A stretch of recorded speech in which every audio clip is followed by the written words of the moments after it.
People think they know the PayPal story because they know that famous names are involved, like Elon Musk and Peter Thiel. But the truth is, like, the beating heart of the story is, how do you get the math right on fraud and on the business? It is actually and almost you call it like a CFO driven story. My name is Jimmy Soni.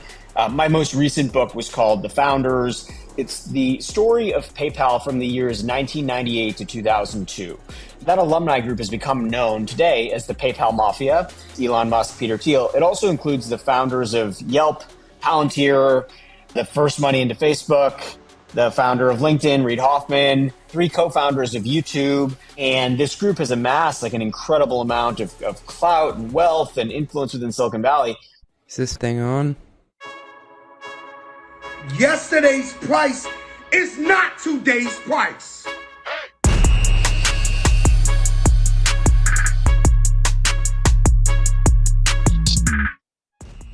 Welcome back to the Run the Numbers podcast, the show where we dive into the people, decisions, and financial chaos behind legendary companies. And apparently I interview best-selling authors. Woo! Jimmy Soni, best-selling author of The Founders, the story of PayPal and the entrepreneurs who shaped Silicon Valley, which, in full disclosure, is one of my all-time favorite business books.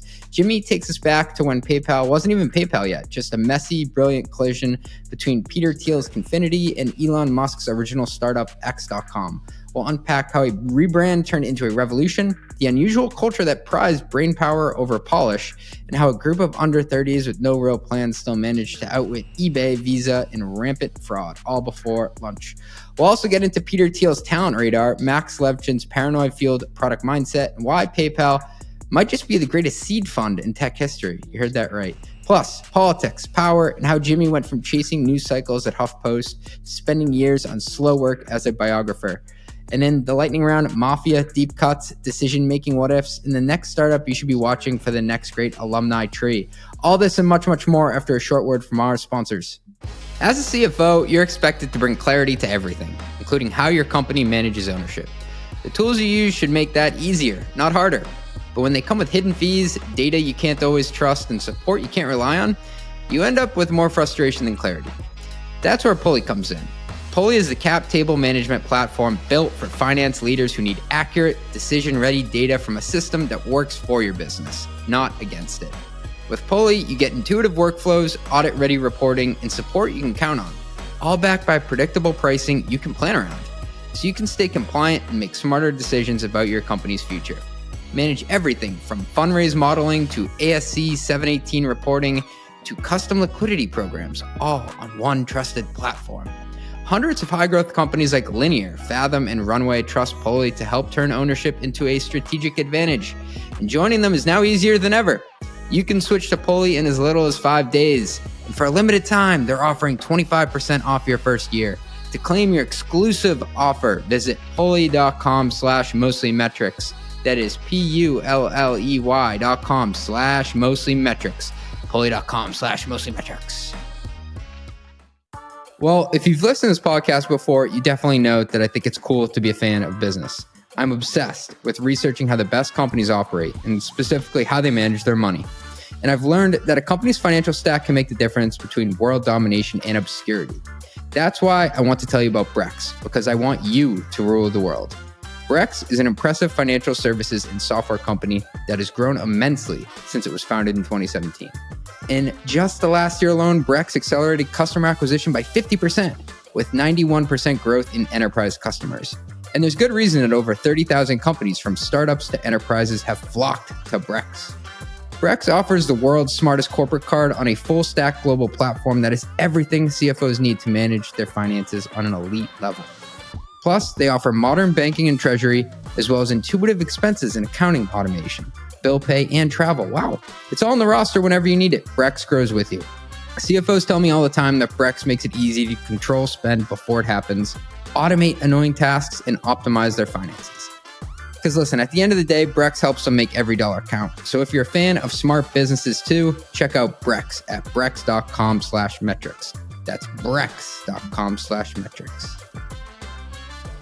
So if you listen to this podcast, you'll know that I am incredibly passionate about the FP&A space because that's the route I went to get to CFO. And I want to tell you about a tool that has exploded over the past few years. It's called Aleph. And I remember getting outbounded by them about 2.5 years ago, and I actually took the bait because they claimed to be able to do a demo with my live data, with me right there on the call. And so I had to see it to believe it. And it was the founder running demos back then. Shout out Albert, hope you're listening. And he connected my NetSuite and built my P&L using their Excel add-in in like 15 minutes. And I was really impressed. Since then, Aleph has gone on to raise money from some of the top VCs out there, and they've built an impressive roster of customers. Many of their customers have been on the podcast, like the CFO at Turo, 8 Sleep, and Zapier. They're all really big champions and supporters of Aleph like me.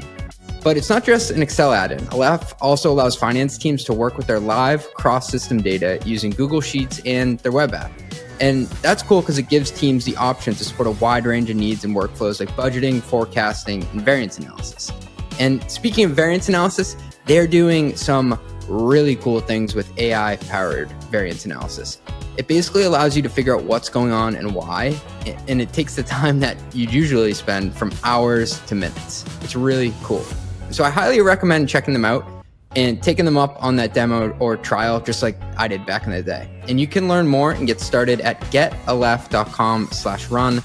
That is getaleph.com, aleph.com/run. Tell them CJ sent you. Jimmy, welcome to the Run the Numbers podcast. CJ, thank you for having me. You're the first famous author who's ever replied back to one of my newsletter emails. That's really funny. Yeah, I'm having a moment. I told my mom I'm having an author on, so it's pretty cool. That's hilarious. I think everything people do is ultimately like to impress their mothers, right? It's kind of like I didn't go to medical school, and so in order to impress my mother, I need to like write books. Yeah. I could be like, Mom, I'm having the CFO of Intuit QuickBooks on, and she'd be like, what is that? Yeah. I'm like, no, it's a big deal for me. But like I tell her author, and I can show her like a book cover. Like that'll go a long way.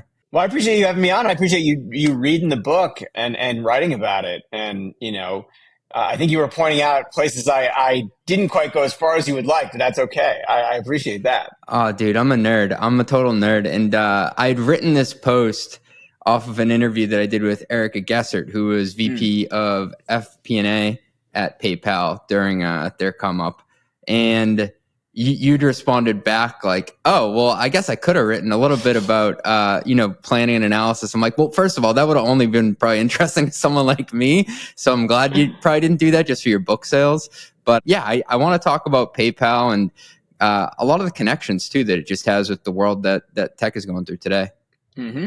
More than happy to dive into anything. And the truth that I sort of did it tongue in cheek in the planning analysis stuff. You're right. But I nerded out in the book. Like the book, hopefully, isn't. It's not light fare. I wasn't trying to write The Social Network, right? Like I sat down with people and actually had them walk me through models and stuff, and I had actually old Excel spreadsheets that people had kept about some of the financial forecasting they did. And a decent chunk of my conversations with people there, including the former CFO of the company, Roelof Botha, were about getting the model of the company right. So that's like, and it's funny. I don't want to put the cart before the horse, but a decent chunk of the PayPal story, people think they know the PayPal story because they know that famous names are involved, like Elon Musk and Peter Thiel.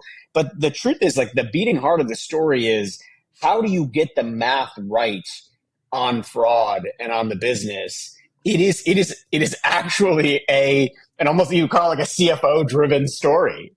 It is in many ways. Like the numbers are a big character in the plot. And maybe just off the top, can you just rattle off like the names that came out of the PayPal Mafia? Because I'm guessing the readers know Elon and Peter Thiel, but like there are so many. Oh, there's a ton. And so just so people now know how you and I connected, which is by way of an email and a Substack post. But just for people's background, my name is Jimmy Soni. My most recent book was called The Founders. It was a story. It's the story of PayPal from the years 1998 to 2002. So, presumably your listeners either use PayPal or they use a PayPal affiliated product like Venmo, right? Or PayPal owned product like Venmo. But PayPal was born in 1998, and it went public in 2002 before being acquired by eBay. The group of that alumni group has become known today as the PayPal Mafia.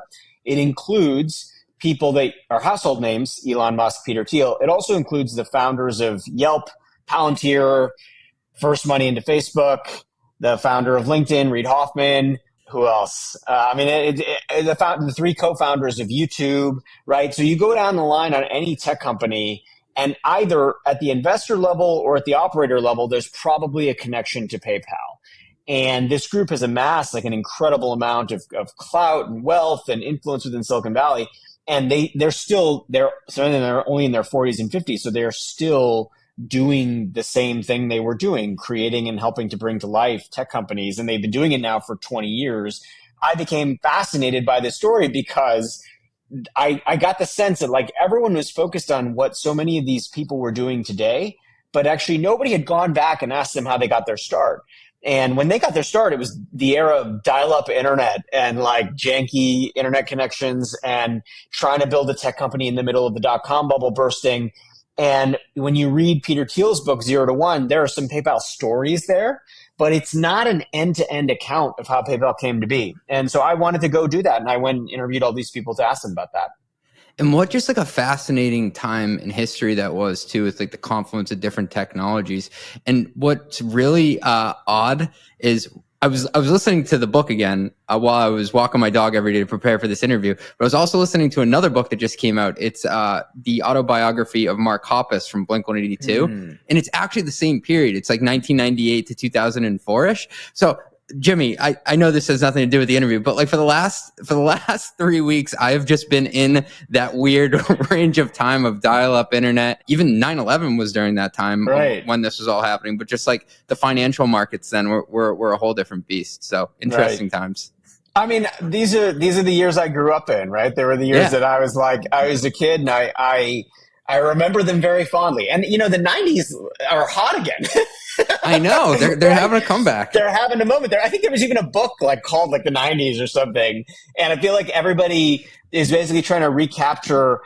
Let me put it to you this way, and this is not at all like it feels like it was a more innocent time than today, right? Like our political scandals were dialed down to a 1. Like, you know, our military scandals weren't as, it's like, there's all these things that are true then that are not true now. You know, you kind of had Newt Gingrich and Bill Clinton battling it out, but it feels tame by comparison to today.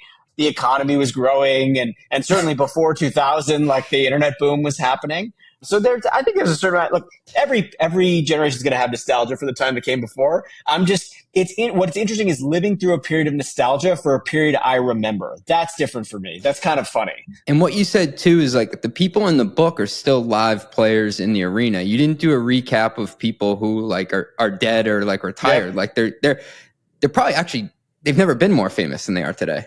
Oh, I think about it this way. When I published the book in 2022, it was before Elon acquired Twitter. It was before Elon became involved in the political campaigns that he was. Even in the 2 years or 3 years that the book has been out, many, many things have changed, and these people have become more powerful and more influential. And I will say too, it is also for a lot of the people that those are the headline names. There are people you haven't read about that in the time between when I started writing the book and when I finished it, like David Gausebek took the company Matterport public during this time, right?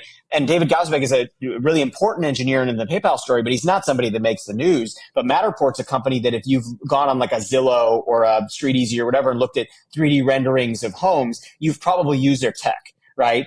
And so that company went public, and like there's all these other players that are still involved. Max Levchin is still involved in fintech, in that he's the CEO and founder of a firm which is like still making waves in the BNPL space, that kind of stuff, right? So these people are very much in the arena, and that was what both made it a little fun and a little daunting to do the book, because I knew, I mean, they all have lawyers. Right? Yeah. There's some real risk here if I get something wrong.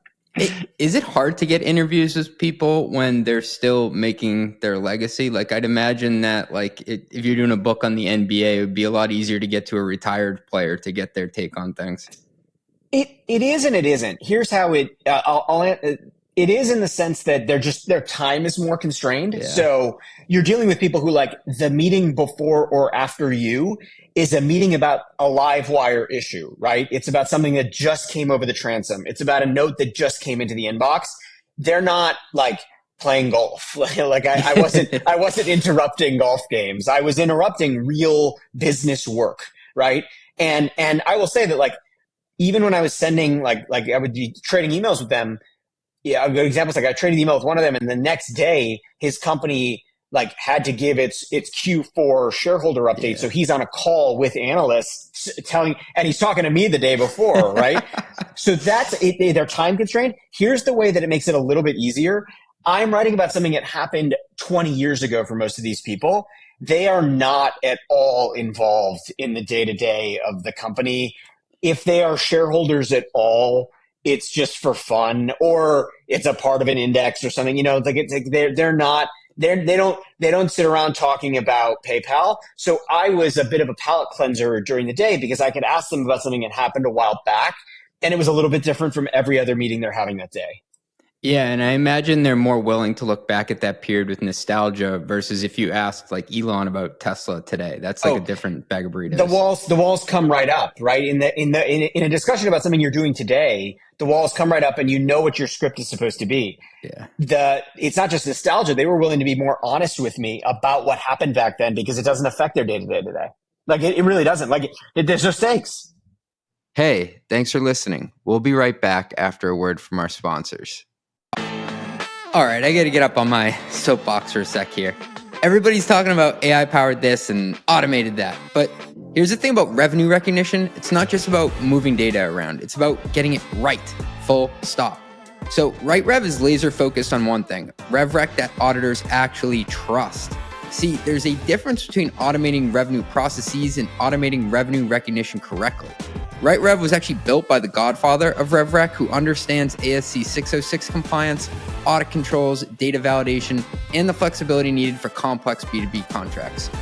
We're not trying to be your billing system or your ERP. We're the revenue recognition engine that sits between your contracts and your financials, making sure every dollar is recognized correctly, on time, every time. Companies like Snowflake and Logic Monitor don't just need fast revenue reporting, they need revenue reporting that's audit ready from day one. And that's honestly where RightRev shines. And what I love about RightRev is they're not out there trying to be everything to everyone and just slap some, AI slop on top of it. While everyone is building these massive platforms that do everything in a kind of mediocre fashion, RightRev does one thing exceptionally well. They make sure your revenue recognition is bulletproof. Ready to stop gambling with your RevRec? Visit RightRev.com to see how we make complex revenue simple. That's RightRev.com, where revenue recognition actually works. This episode of Run the Numbers is brought to you by Navan, the all-in-one travel and expense solution. CFOs and finance leaders, let's be honest here. Your T&E process is broken. Manual reconciliations waste valuable time, policy violations drain money, and limited visibility creates unnecessary risk. Nobody likes that. Navan cuts through these problems, giving finance teams the clarity and control needed to close with confidence, faster and with fewer headaches. Connect your existing eligible Visa, MasterCard, or American Express cards directly to Navan and keep all your card rewards and banking relationships. Get real-time expense tracking, automated policy enforcement, and AI-powered reconciliation that works.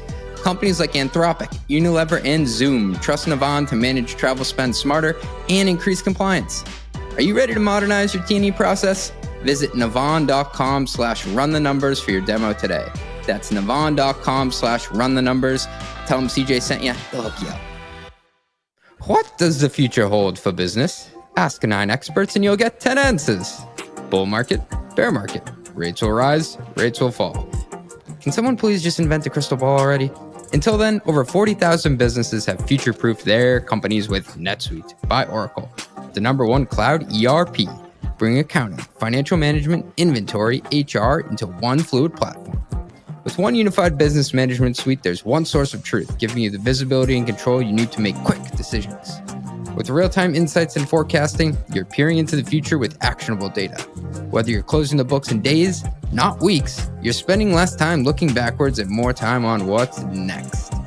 If you listen to this podcast, you'll know I ask CFOs all the time to rep their tech stacks, and I would say almost every one of them use NetSuite. And that's what I would use too. Whether you're a company earning millions or even hundreds of millions, NetSuite helps you respond to immediate challenges and seize your biggest opportunities. Speaking of opportunity, download the CFO's Guide to AI and Machine Learning at netsuite.com/metrics. The guide is free to you. That is netsuite.com/metrics. Ooh, yeah, it's netsuite.com/metrics. Please, guys, I really need this. Who was the PayPal Mafia before there was a PayPal Mafia? Was there another group that had an outsized impact? There have been a few of these along the way. This is a particularly influential group in that they all continued to do things. Many of them continued to do things with one another in the aftermath. But the most famous example are the Traitorous Eight, who created Fairchild Semiconductor, right? And those people went on. I mean, it's like a who's who of the leading venture capital and other people in the world. But there's not really been, like, Xerox PARC is another example. So Xerox had this incredible concentration of talent. But I would say that, like, there's no Google Mafia. There's not a Yahoo Mafia. There's starting to be this thing called the Palantir Pack, which I guess is like the name they've chosen, where all these Palantir alumni are now going on to do other things in similar domains. There's some talk of SpaceX alumni having now branched out and are starting to do things in defense tech and in that sort of sector in space tech. But I will say, like, as a group, the branding for the PayPal Mafia has lasted a long time. It really has. And I was trying to think of like who the PayPal Mafia was going to be tomorrow. And I was coming up with like companies like YouTube and Airbnb, but even those like still have linkages back to this one. They do. And in fact, with YouTube, the three co-founders, they all met at PayPal. And there's an original email from Jawed Karim, who's one of the co-founders, to Chad Hurley and the others that outlines what YouTube would become. And interestingly, and this is like where it may be relevant to the folks listening, people ask, like, why does this PayPal story matter at all? Like, it's so old, does it matter at all? One of the mechanisms that PayPal used to protect itself is something that YouTube used. I'll do the 30-second version. Yeah. When PayPal was getting started, it was one of the pioneers of like the embed strategy. So embedding your particular technology on another website as a way to goose your growth. Well, YouTube is like now the king of embedding, right? If you're doing a Substack, you can very easily embed YouTube videos. And the truth is, of the video services out there, it's one of the best at that particular functionality, embedding itself into other pages. When YouTube was getting started, they did this thing where they embedded this. I didn't write about this in the book, by the way. So this is like stuff you wouldn't have known unless you and I, connected. They embedded themselves on MySpace pages. So for listeners of a certain vintage, you'll remember MySpace, right, as one of the early social networks that did not do as well as some of the others. At the time, though, it was really hot, and they were embedding YouTube videos on MySpace pages. MySpace got angry, turned the YouTube IP address off, or like found a way to basically disable YouTube videos on the MySpace pages. The three co-founders of YouTube had seen this movie before, and they knew that what you do is you get users to revolt against their own service. So what they did was they got all these MySpace users to call into MySpace and complain about the fact that they had disabled YouTube videos, which is exactly what PayPal did with eBay. So PayPal had a lot of its users call eBay corporate headquarters and complain anytime eBay tried to monkey with PayPal's payment mechanism. So by doing the same thing, MySpace was forced to turn YouTube back on, and its embed strategy could continue uninterrupted. All to say, there were some real echoes of the things that worked at PayPal that carried forward. Little case studies the team learned along the way. And what I really loved about the book you wrote is you didn't shy away from going deep on the business model and how the company monetized. And one of my favorite stories in the book is this like $20 referral program that they did. Can you just speak to that and like how they lit money on fire, but in a smart way? Yeah, it's everybody who's listening who's a CFO or a would-be CFO. This is your worst nightmare come to life, right? Like this is literally the thing that will give you heartburn, but it's also a proof point of success. So I appreciate, by the way, the comments about going deep on the business model. I wanted to, when I was trying to write the book, I was really trying to think about, there are books that are like this that are not protein rich, right? They like you. Yeah, they don't talk about customer acquisition costs, but you did. That's why I liked it. I did, yeah. And I kind of had this view that like I was like, there needs to be a spot on the Venn diagram where you can make things like the business model really, really interesting for people. So one of the interesting components of the PayPal growth story is that they were one of the first companies to successfully use essentially like viral referral mechanisms, right? So the earliest case study that they learned from was Hotmail. When Hotmail got started, at the bottom of every Hotmail email, they had this little link and it said, sign up for a free Hotmail account. So every person that was receiving an email was also getting a way to sign up for a Hotmail account. Luke Nosek on the PayPal team had studied this mechanism. He'd been like, this had like gotten into his brain when he was a college student. He had thought like, okay, this is a really good example of how you use your own product to get new users, right? Fast forward, PayPal arrives on the scene. They need to figure out how to goose user growth. And they looked at the Hotmail case study and they said, well, what if we gave money away? Like, what if I signed CJ up, CJ gets $10 if he uses my link. And I, Jimmy, get $10 just because he signed up. So it's a double referral. It incentivizes both the referee and the referral recipient, right? And so you have like a situation where predictably there's a ton of people who basically are like, wait, free money? So they create a ton of fake accounts and all of this money is being lit on fire. And actually it was really funny. There's a guy, Ken Howry, his joke to me was that in some ways, the early history of our company represents the largest transfer of venture capital dollars to college students in human history. Because what would happen is like all these college students are sitting around with too much time on their hands. They would learn about PayPal's bonus system and they'd say, wait, if I just create a bunch of fake email accounts, I can get like $10 every single time I do that. So I'm just going to do that and do it in the hundreds or the thousands. And they were burning through a lot of money. It was at one point, not necessarily just because of these bonuses, but the company's burn rate, I had seen estimates that went as high as like $10 to $11 million a month in the middle of the year 2000. I mean, it's a substantial amount of money when the company does not really have a lot of money to begin with. Yeah, that's wild. And I think we had tastes of that in 2020, 2021 with companies doing similar things. But like if you adjust that for inflation over time, like that puts them on par with some of the companies who were really going to the well back in that era. Yeah, and also, they did not. This was not an era. So part of what's important is context. The period in which they're burning through those millions every month is also a period in which you can't raise a lot of new money because it's following March of 2000 and the beginning of the end of that kind of overheated era of the .com. They close $100 million round in March of 2000, and they're basically, that's their runway for a while because there's just simply not going to be that kind of fundraise for until things start to get better in the market. And the rounds were a lot smaller back then, but what really struck me was the timing of the round that they raised. Didn't Peter Thiel like basically call the crash? Yeah, it's a powerful moment in the story. So just to give listeners some context, go for it. PayPal is really the fusion of two companies, and it's a very fast shotgun wedding.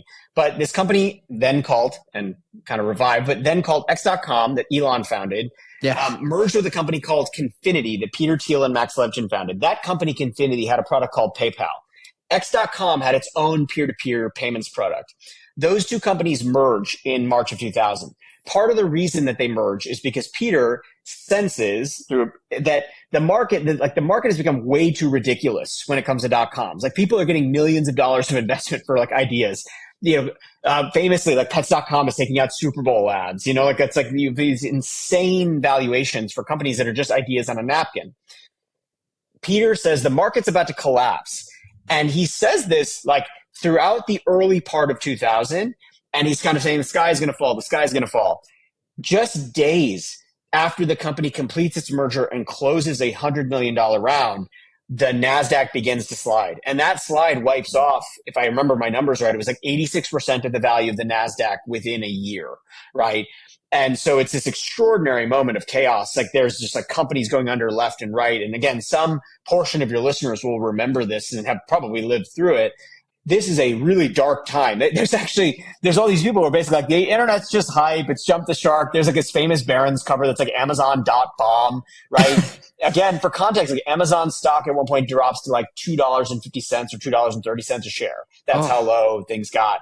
So that's the period. And Peter presciently is pushing his team. And one of his team members actually said the following, is that I've never seen Peter push as hard as he did during this period for us to close that round because he sensed things were just about to fall apart. And he was correct. I heard he even went, and this could be totally apocryphal, that he went so far as to say we should put the money into like a hedge fund that I have and figure out how to make even more off it. Not apocryphal. I wrote about it and I confirmed that story with 2 or 3 of the board members. who actually were there. And it's this amazing moment in the middle of the story. Peter goes into a meeting. Elon at this point is CEO, and Elon hands him the mic with a little bit of reluctance. He says, Peter has something he'd like to share. I spoke to all of them about this because I was really intrigued by it. And Peter basically outlines what happened. He says, listen, the company has just closed this big round, but the market's about to fall apart. We should transfer the money that we just raised to a hedge fund, to my hedge fund, and I'll short the market and we'll make a ton of money. And the board is aghast. And there's this board member who I write about in there who very calmly is like, Peter, when we take on investment capital, there's like certain things we can and can't do with it. What you just outlined, while it might be a smart idea, is actually something we can't do with that capital. I'm sorry, but we're going to have to reject that idea. And there are other board members, I guess, who are varying degrees of upset about this or whatever. But the point is that he was right. And actually, one of the board members reflected to me later. He's like, there's a case to be made that if we had done that, we actually would have made a lot more money than we did making doing PayPal. Yeah, they probably could have, but then again, the venture capitalists aren't giving you their money to then bet on something else. But nonetheless, that's legendary. You had alluded to earlier X.com, which is now Twitter, and like that was mind blowing to me because I kept forgetting that it was called X.com, and that's like how he got that domain. Because like I don't know how you get a one-letter domain that is now Twitter. And Confinity eventually merged to form PayPal. What was the cultural and operational fallout from that merger? Yeah, it was pretty dramatic. And by the way, the single URL thing is really interesting. There is at one point in time on the internet, there are only 5 or 6 single letter URLs. And Elon works really hard and spends a lot of money acquiring X the first time. And then he actually famously buys it again. So he's one of the only people I think to have bought that URL. Yeah, I guess he might be the only person who bought that URL twice. I pictured him having it in like his GoDaddy account for 20 years and then buying Twitter and be like, this is the moment. No. It's actually, I write about it in the book. He has a URL broker, a famous URL broker reaches out and says that he must reunite Elon with this URL. And when Elon first repurchases the X.com URL, he sends out a tweet basically saying that he doesn't know what he's going to do with it. He just wants it for nostalgia's sake, right? And so he reacquires it at a considerable cost, which it is what it is. Basically, what happens is you have these two companies, for listeners, that they're both in the peer-to-peer payment space. But Elon's vision for X.com is that he wants it to become like the central hub for all things financial, right? So the idea is like we want to do loans, we want to do mortgages, we want to do lines of credit, we want to do savings accounts, checking accounts, brokerage accounts. I want to do everything financial in X. And so what he just calls as X PayPal, that's a feature, but he says it's not a company. His counterparts at Confinity who created PayPal disagree. What they say is, look, it's hard enough for us to make peer-to-peer payments viable, like as a company. We need to focus all of our attention and energy on that and specifically on fighting fraud and making sure that this company can actually be solvent. That leads to a lot of operational chaos in the year 2000. And the end of that is that Elon is, I guess at this point, famously or infamously pushed out of the company in September of 2000. Got it. And I want to get to that fraud point in a second, but I do want to point out to listeners that PayPal's early business model, it shifted dramatically. And you did such a wonderful job at covering that because it wasn't like an easy thing just to like get on paper. Like it had peaks and valleys, and it went from trying to do it through email to making money off of float to making money off of fees. Can you just talk about the evolution of just like how this company made money? Yeah, I think again, as with this one, people have to rewind their mental clock to go back to 1999 and 2000.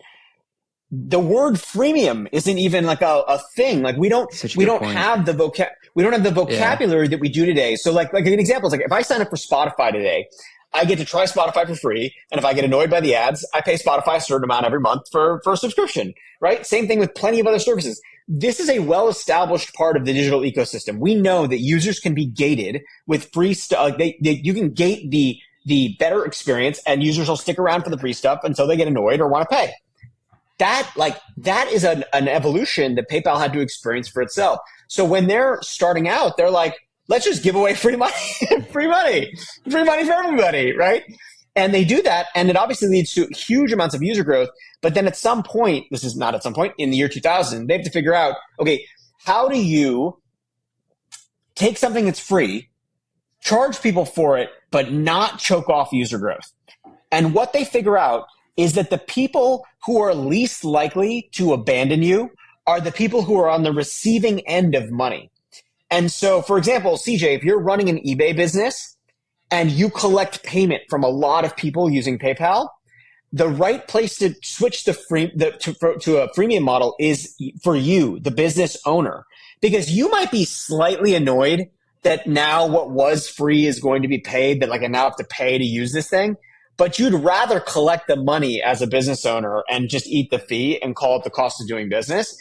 But if you're charging somebody like me, let's say who buys something from you and is paying you, well, I'm just going to send you a check because that's crazy. That's just adding to the cost of whatever I just decided to buy. That's like such a good call out. There's a long process. It takes them many months. It takes them a lot of iteration. They're super scared about it. It's actually a very dramatic moment in the company's history. They're up all night. They're testing things. They're waiting. By the way, just to be clear, there are people within the company justifiably concerned that if you introduce fees into a previously free product, that you will have massive user attrition and it'll break the entire business, right? That like if now business owners have to pay, the business is done. And by hook and crook, they managed to make it work in stages so that the business the growth doesn't choke off, but they still manage to charge people for using their services. That's crazy. And probably a lot of people are nodding their heads listening to this on the way to work because they've had to decide which side of a transaction to monetize. Right. And also like sometimes people get really pissed off if something was free and then you put a number on it. And by the way, you make a very important point. Even people will get pissed. And by the way, they got pissed at PayPal.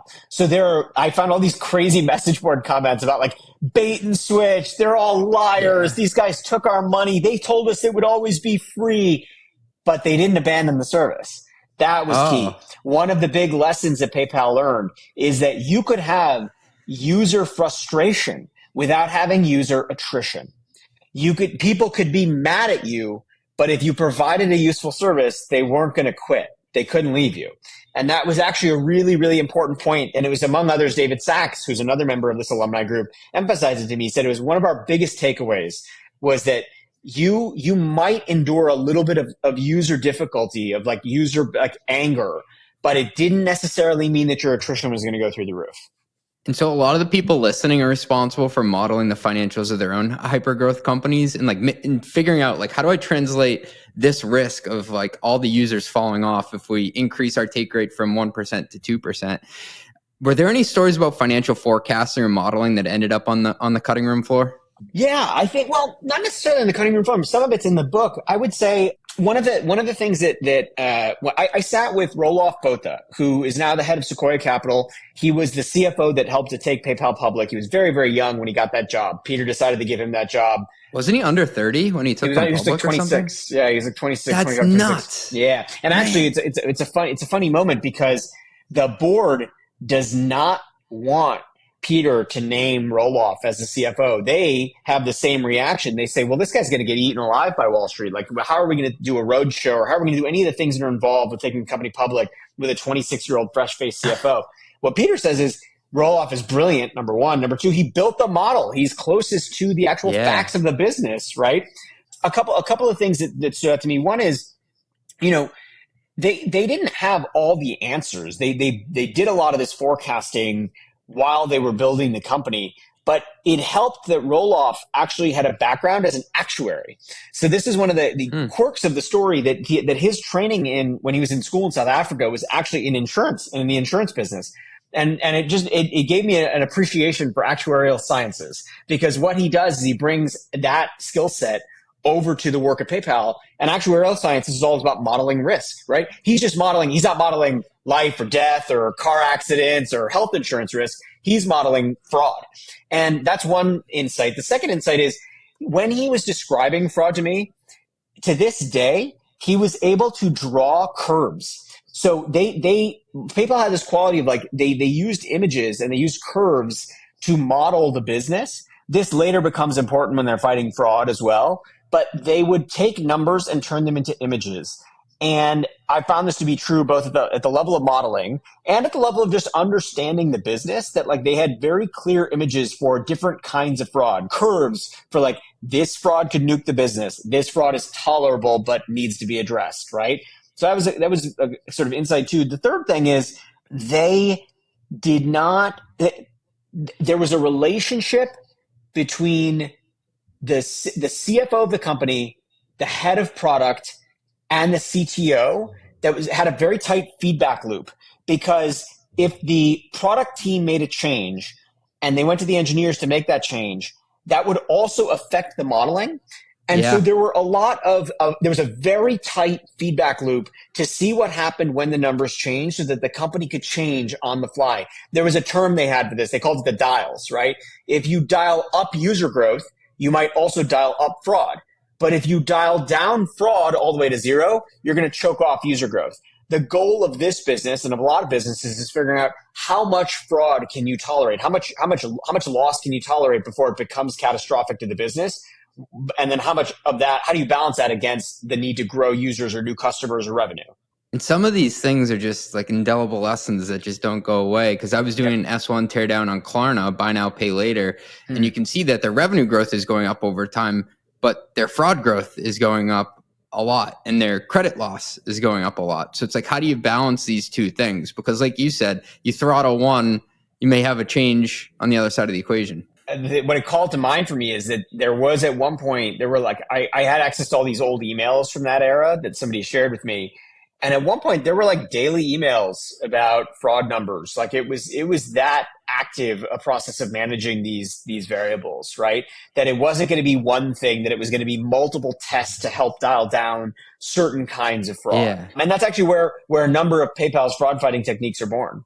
And I want to talk about that because this is like really inside baseball stuff. And I felt like I was on the edge of my seat, if you will, like watching the CTO chase, I think it was like a Russian person who was defrauding them. Can you talk about some of the stories there and the cat and mouse game between the engineers and the fraudsters? Yeah, this is probably the part of the story that it's the most important part of the PayPal story, which is as one person described it, PayPal is really the front end you see on PayPal, which is just me being able to pay you seamlessly, is just the tip of this very big iceberg of fraud fighting, right? That actually what's underneath PayPal is a really sophisticated series of fraud fighting techniques. And among the people really who's responsible for this, Max Lebchin, the CTO, he is in direct communication with some of the people who are defrauding the company, partly because he speaks the language. He was born in Ukraine, so he can communicate with them. And these fraudsters are taunting PayPal. They're like taunting them to get better, right? And over time, PayPal develops all these different fraud fighting techniques. The one that will be most familiar to the people listening is the first commercial application of the CAPTCHA took place at PayPal. So the CAPTCHA was created at PayPal because PayPal had the problem of bots using the system to create fake accounts so that they could either siphon off bonuses or do fake payments. And they needed a way to determine whether somebody was a human or not a human. And they were able to successfully do that with a very early version of the CAPTCHA that they created over the space of a weekend. And so it's this dramatic moment where like the fraudster's taunting them. They build something. The fraudster tries to break it. He can't break it. They're successful. And then it becomes a part of the company's workflow. The annoying CAPTCHA thing, that came from PayPal? Yeah, yeah. So I guess you either have them to thank or to blame for the fact that I'm searching for fire hydrants and stoplights and stuff. And I'm like, that's a bicycle. I know it's a bicycle. I clicked it 3 times. Exactly. It was born of PayPal, but it was born out of necessity, right? Like a lot of these things are born out of necessity. And this question of like, are you a robot or are you a human is, in some ways, is just so much more true today than it was back then, right? Like AI is gonna bring this problem up to a whole different level. But that early technique of using CAPTCHA was born in PayPal. And so just to zoom back in on the business model for a second, there was a concentration risk though with eBay, right? Mm-hmm. Huge amount. And so this is part of what happens is rewind the clock to the fall of 1999. These two companies launched their products. They're looking for product market fit. They find it unexpectedly on the auction website eBay.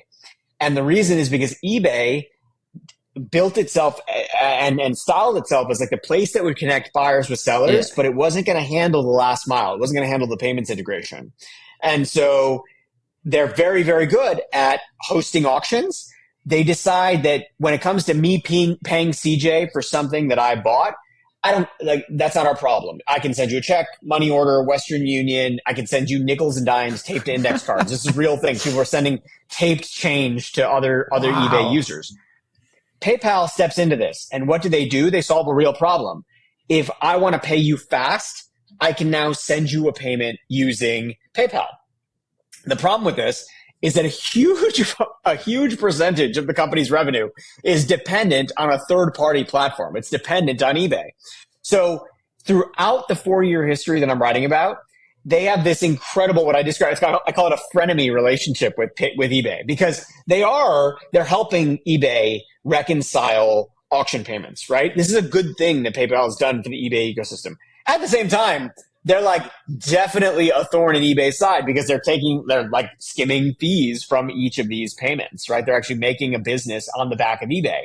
And so you sort of have like a picks and shovels business built on eBay that like eBay is not totally thrilled about.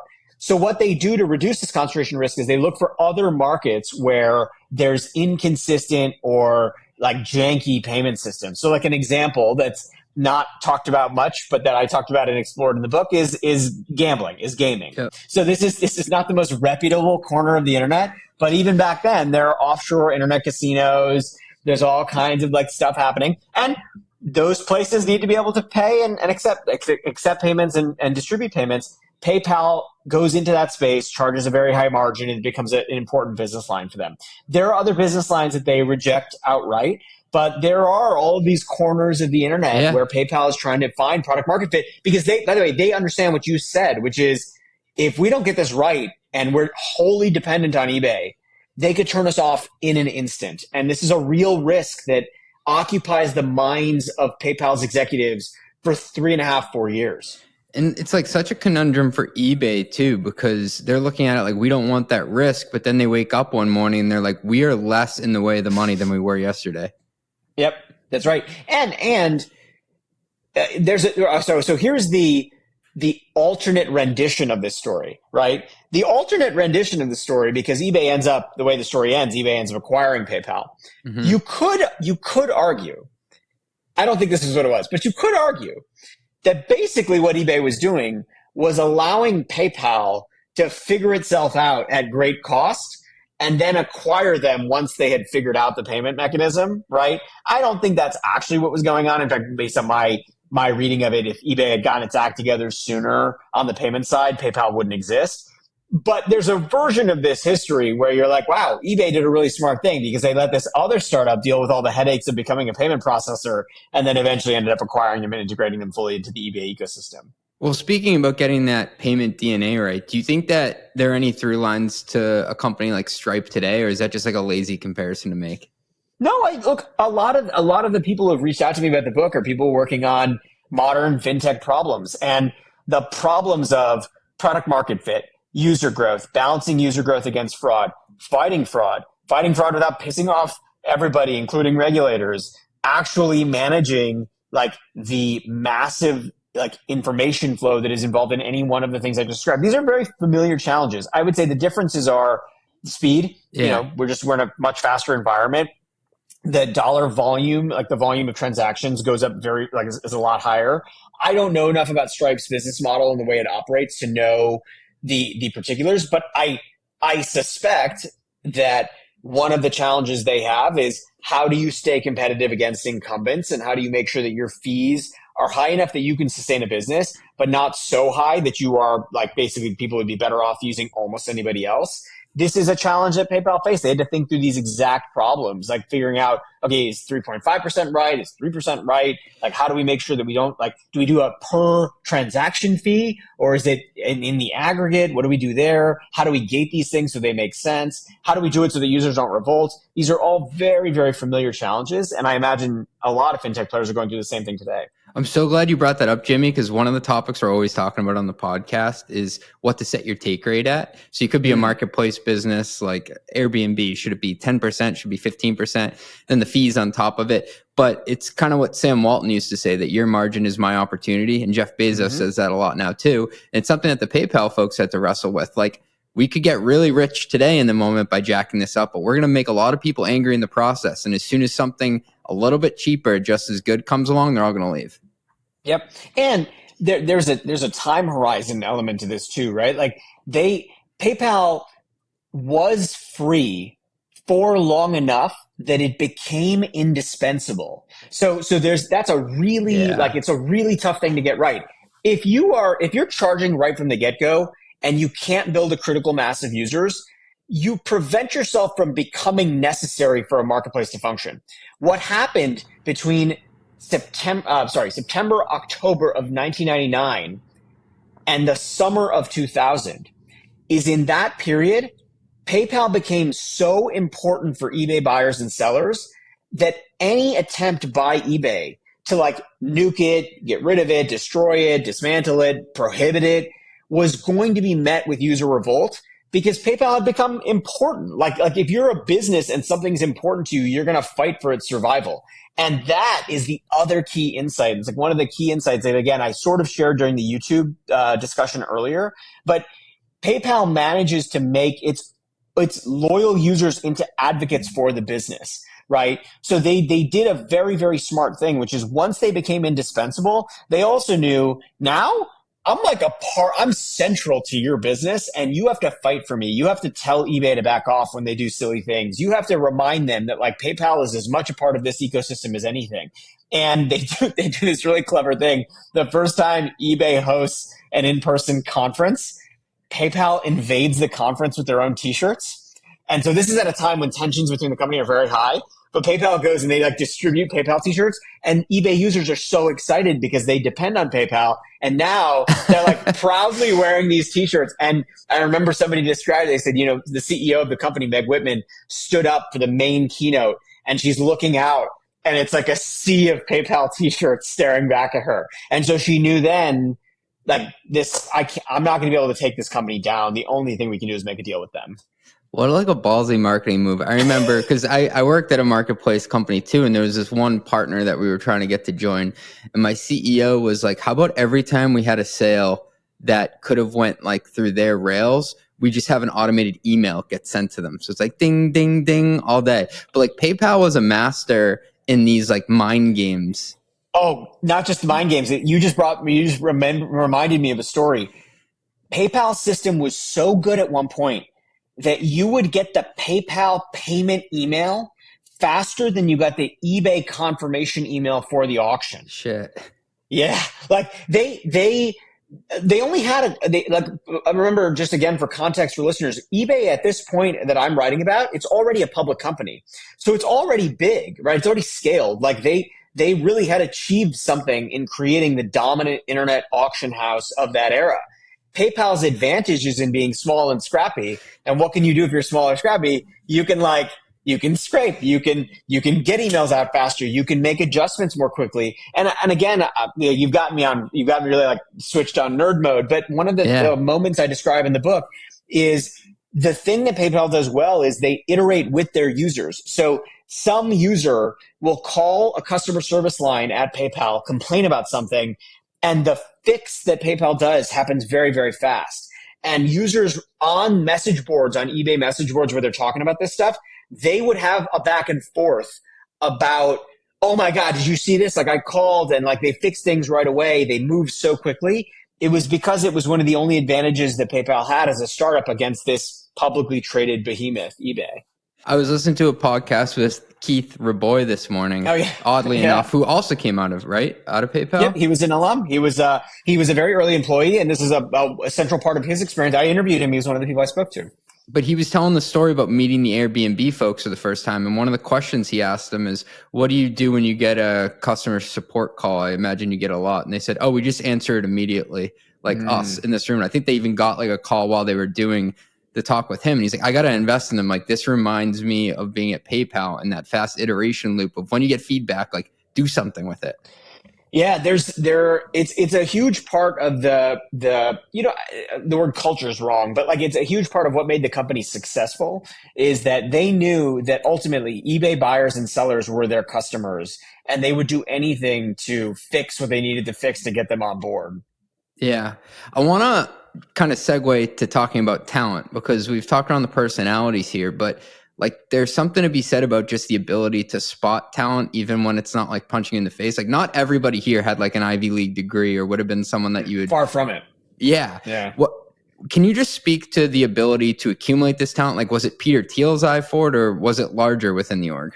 It was much larger. I mean, in the sense that like, so you have a core of very talented people to begin with, right? So, these people are no slouches. Like this is Max Levchin, David Sachs, Reid Hoffman, Peter Thiel, Elon Musk. Like these are people whose themselves are super talented, right? Like any company would have been lucky to recruit any one of these people. And then I think part of that is like attracts like. Like when you're looking for somebody, you are probably looking for somebody who's a little bit like you, right? They did do some things that were a little different, especially early on. They were okay and quite comfortable with people who like would not have fit in socially anywhere else, right? Like there were a lot of quirky personalities as a part of this group. Very, different levels of like attire and like appropriateness of like how somebody might have looked or talked. That turns out to have been a secret ingredient in some ways because what it did is it allowed them to bring on people that might not have been able to find a job at a JP Morgan or at a Chase Bank or at a more established like internet like a lot of these people would never have been employed by like a Wells Fargo, right? Yeah. But they were perfectly suited for roles at PayPal. I think it's one of the big takeaways is like in this story is like appearances can be deceiving. And you should be really careful that like you judge people too quickly just based on appearance because honestly, like there's this great story. I didn't write about this in the book, but there's a great story of this guy who goes to work at PayPal and he's walking into the office and the office on University Avenue. And he kind of walks on University Avenue and he sees a gentleman smoking. This gentleman's got a beard. He looks a little unkempt and he kind of like assumes that he's homeless and he goes into the office. He sort of quickly goes into the door. And then all of a sudden, this gentleman who he thought was homeless walks into the office and sits at a cubicle. And it turns out that was Chad Hurley, like one of the team's designers, later co-founder of YouTube. And that this person was like, oh, he's not homeless. He's an employee. He just doesn't particularly comport himself in a certain way, right? And so it was kind of funny because but there's a lesson buried in that about like not allowing people's outward appearance to necessarily disqualify them from certain roles. At PayPal, they were looking for in some ways they were looking for misfits, oddballs, this group of people who might not fit anywhere else. And there's a bunch of theories, by the way, as to why that's true. Part of it again is necessity. The company, when it's starting out, is competing against internet firms that have already gone public. This company hasn't gone public. They don't have, stock options might be worth nothing, low salaries, but they also know to look for people who might not fit the mold elsewhere. So well said. You talk a lot about the talent spotting abilities of Peter Thiel and the rest of the team, but like I think you would categorize it as like he has this ability to see not what you are today, but what you may be tomorrow in someone. Mm-hmm. And didn't he have like this really awkward breakfast meeting the first time he met Max Levchin?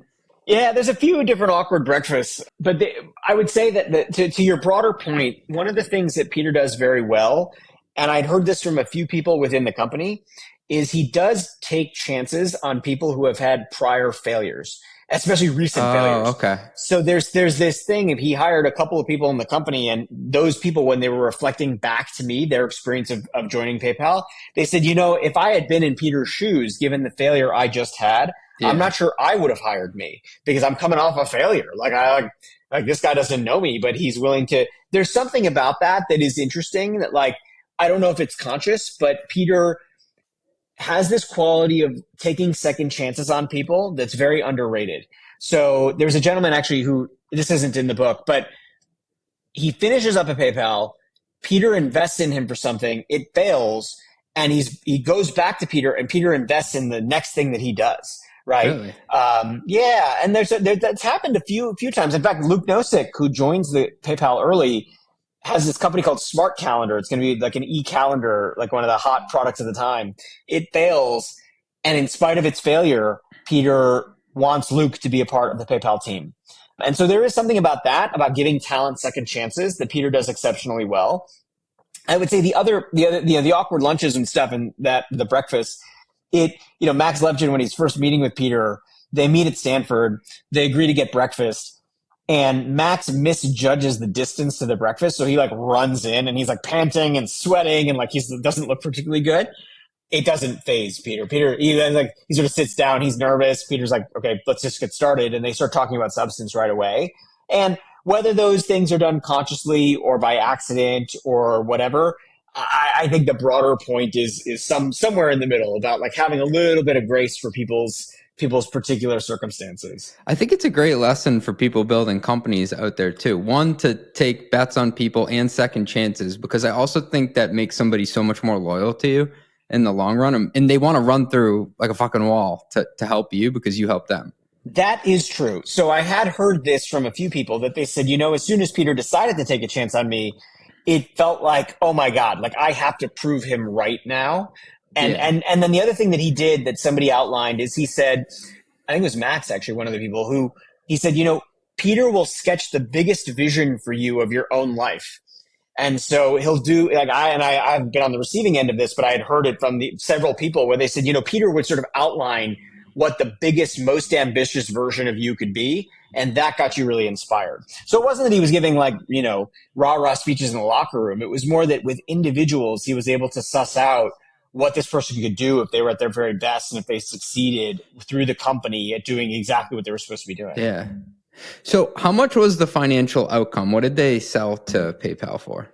Or what did they sell to eBay for? Sorry. Yeah, so they go public for, again, it's been a few years earlier. I think they go public and the company's valued at $1.2 billion. And I think they sold to eBay for 1.6, if I remember correctly. I might have that wrong, so don't that ballpark's totally fine. Yeah. But basically, it was interesting because what happens when the company goes public is, and again, the CFOs or would-be CFOs who are listening will know this, like it's very hard to value a private company. It's like it really is like a kind of exercise in like approximation. But when you are a public company, there's a market. Like exactly what PayPal's worth. And this is one of the things that Reid Hoffman said to me is that a board member, going public was important for PayPal because it gave eBay exactly the price that it could pay plus a premium for the company. That what happened is they had 4 or 5 failed negotiations with eBay before going public. And part of the challenge is that what the hell price am I going to put on this payment processor who's a barnacle on our system? But as soon as they are PYPL on the NASDAQ, it's like, oh, now I know I can pay them a sufficient premium and we can get the deal done. It smoothed the process of deal making. And that's why, by the way, there's not that much time that passes. I think PayPal goes public in February of 2002. The deal with eBay is done by summer of 2002. It's partly because they finally had an accurate way to value the company. I should have known like that was the case, that it established a market clearing price, because we talk about valuation stuff on the show all the time, and I'm super passionate about it. And it's super hard to value a private company, but I'm like, it's got to be pretty hard to take a company private that's already public. Why didn't they just scoop them up? But like you said, it was like, we're worth this, we think you're worth that. Now it's like, okay, it's kind of like if you want to sell your house for $1 million and you go out and you have 7 people bid on it and they all say it's worth 750, it's probably worth 750.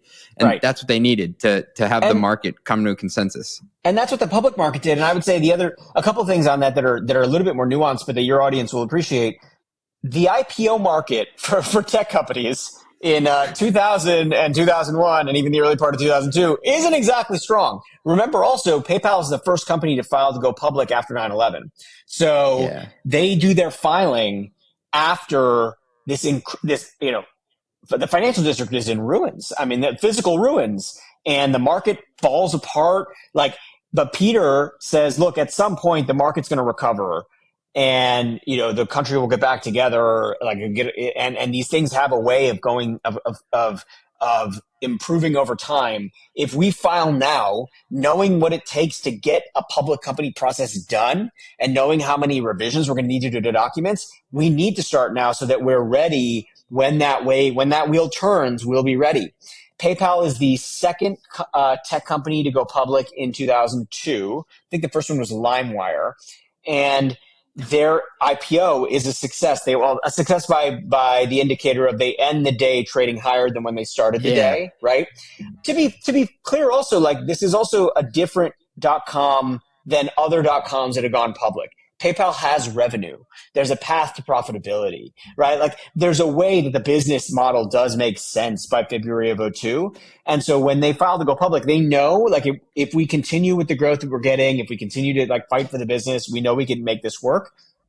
But, and this is important, the threat of eBay is important enough that it is in their filings. You know, like, the threat of eBay being a dominant source of revenue is still in their filings. And the way to mitigate that threat is, like, you go public, you get acquired 4 or 5 months later. Like, it's like it created the ideal set of circumstances in that way. So I guess these guys got 2 bites at the apple, right? They get a bite when they go public and then acquired. They did. And I would say also, the one asterisk or caveat I would add to that, yes, they did, but there was still a lot of fear after going public, because now you're a public company. If you don't get acquired by eBay, you basically continue fighting this rearguard war with eBay, right?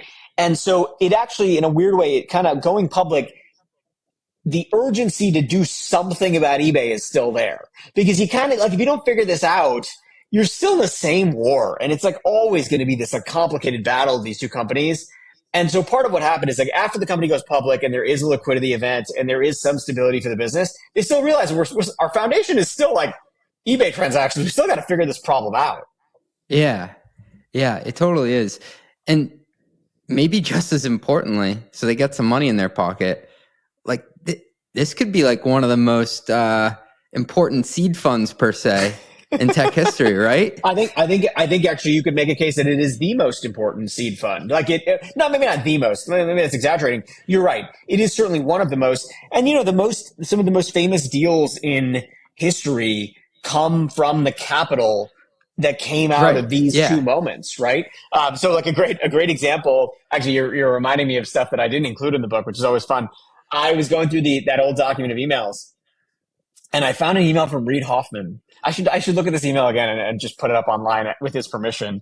It is he sends a pitch to the person whose email I was looking at, and the pitch is for what became LinkedIn. And he asked this person to invest. It was a friends and family round for LinkedIn. And I'm sure anybody who invested in that friends and family round did quite well for themselves over time. But it was this incredible thing. I think there should be a professional social network.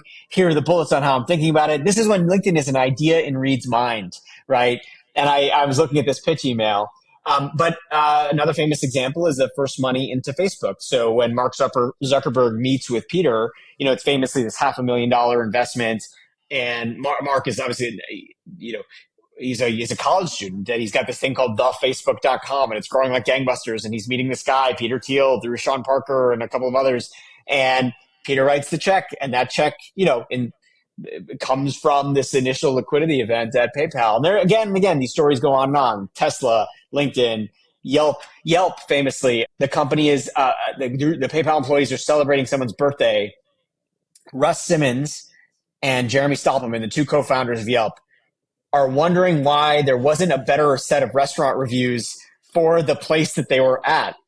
And they're arguing about it. They're writing ideas down. And they go to Max Levchin, and Max is the first capital from his PayPal winnings into Yelp. And so you're right. And these things have a ripple effect that is the reason we talk about these companies and this group of people to this day.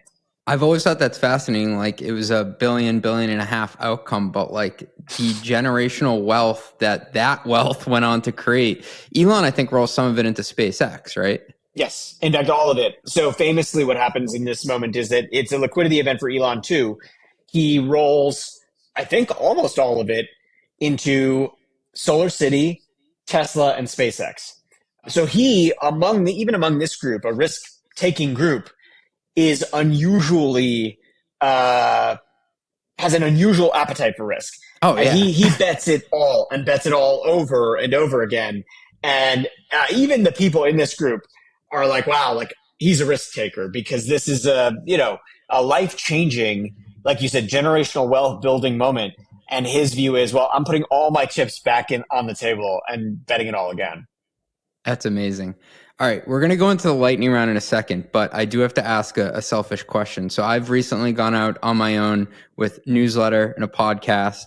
You're a writer, you've been at it longer than me, and you went from running the news cycle at the Huffington Post to writing these deeply researched books that take years and years and years. And so for anyone who's making a similar shift, I was a CFO, now I'm writing, from like fast work to, I'll call it slow work for the lack of a better term. Do you have any advice just about pacing yourself? Yeah, and this is a topic I love talking about. I would say a couple of things. One, if you can do the slow work first thing very early in the morning, I find that generally works really well for a couple of reasons. One is you get it out of the way. The slow work is generally the stuff that doesn't give you as many dopamine hits. So it's a little bit harder to get yourself excited about it. You just have more ability to, at least for me, I have more ability to do that super early in the mornings. The second is you generally, if you do it early in the mornings, are avoiding other people interfering with your time. The fast work is the stuff where other people are like taxing your time with things.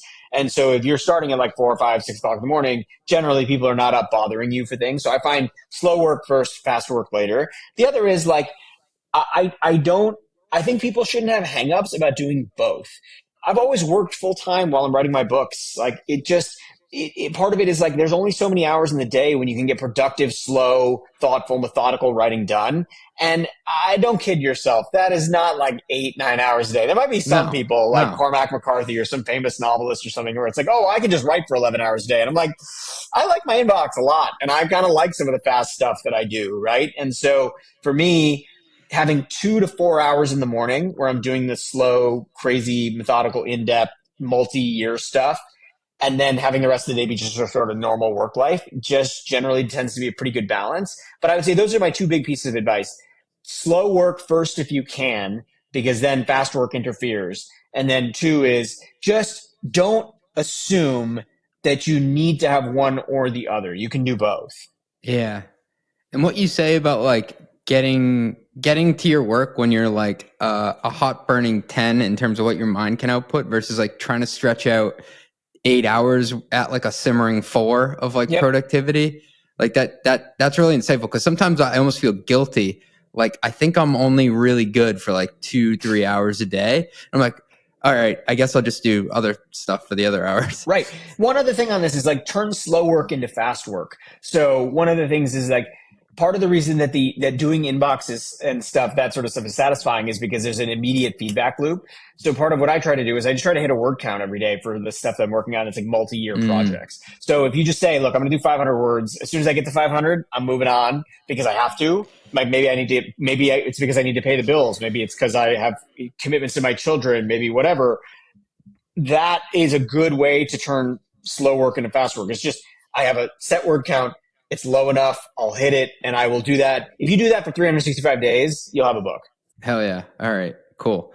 I'm going to take you into what we call our long ass lightning round. So favorite behind the scenes moment you uncovered about the PayPal crew?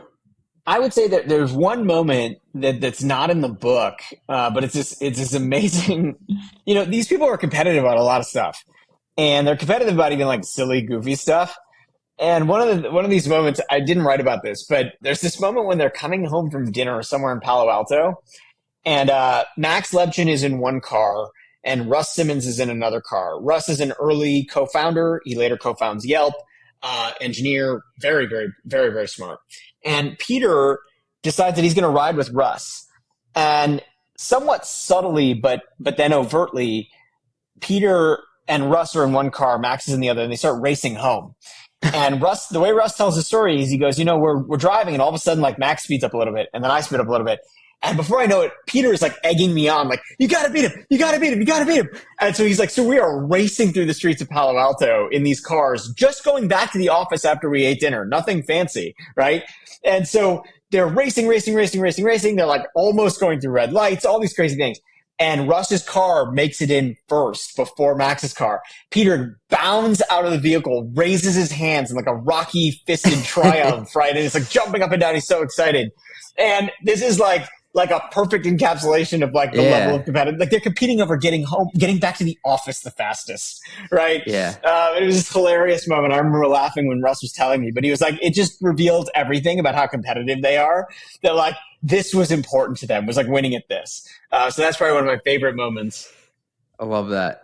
One underrated member of the Mafia who deserves more recognition. I think this one's easy. It's Max Levchin. Your listeners, because of the field that they're in, probably know him. So they may laugh at my answer. They may be like, I know who Max Levchin is. The world doesn't. And actually, like, Max has one of the most remarkable stories ever. Like he comes to this country thanks to like a grant from a refugee agency, right? He and his family are leaving the Soviet Union. He learns how to code by handwriting code. He grows up in very modest circumstances, and now he's made a great success of himself. And he's underrated. And by the way, I think he wants to be underrated. Like, I think it's actually, he appreciates being successful, but not as famous as some of the other people. I am just guessing there, but like, he's kept a relatively low profile outside of the things that really matter to him. And he is at his heart an engineer's engineer who wants to build companies. And so that, I think, by the way, I think that's to his credit, but I think he's underrated. Yeah. All right. Last one. Every business is a sum of the decisions that they make. If you had to write a case study just on one pivotal decision, what was the most important one they made? I would say that it's merging the companies, because I think if you don't have an X.com and Confinity merger, I don't know what the story would look like, but you have two teams who, as I just described, are like going to kill each other in their competition. And there's a way in which like you could see how Elon would just not stop until like Confinity was destroyed. And then you don't get, as you described it, one of the greatest seed funds to ever emerge when this company goes public and then is acquired. I thought for the underrated question, you were going to say the guy who went on to become a famous magician. Well, he's in the story too, but I think I'm going to go with Max Levchin, given that he's he's good. Good answer. He's good. Yeah, that's a good one. Jimmy, this has been a blast. I guess, are you working on anything interesting right now that you want to plug? Yeah, I mean, I'm always working on something interesting. I would say sort of like the two projects after my heart right now is I'm actually building a book publisher. So I love books. I've always loved them. There should be new models for book publishers out there. So I'm building a book publisher called Infinite Books. And then I'm doing a book on Kobe Bryant, actually. So I'm doing a project on Kobe because I find him interesting. And I think he has a lot to teach us that has nothing to do with the game of basketball. I'm a basketball fan, but I'm not like a big, it's not like my thing. But I think he's got there's a lot more to his life and his work and his character than meets the eye. And I wanted to dive more deeply into that. So I'm doing that. And people can find me on X, on LinkedIn, all the other places. So I travel for work from time to time, and I have a 3-year-old daughter, and she thinks it's like fascinating that like I get on a plane and go places and stuff. But she's like very nervous that I won't have any toys to play with when I get there. So I get to New York the other day, and I open up my suitcase, and she had packed me a Kobe Bryant bobblehead from my desk upstairs. That's amazing and adorable. That's the best story ever. That's so cute. That is so cute. My daughter, who is 9, does not care if I don't have toys to play with.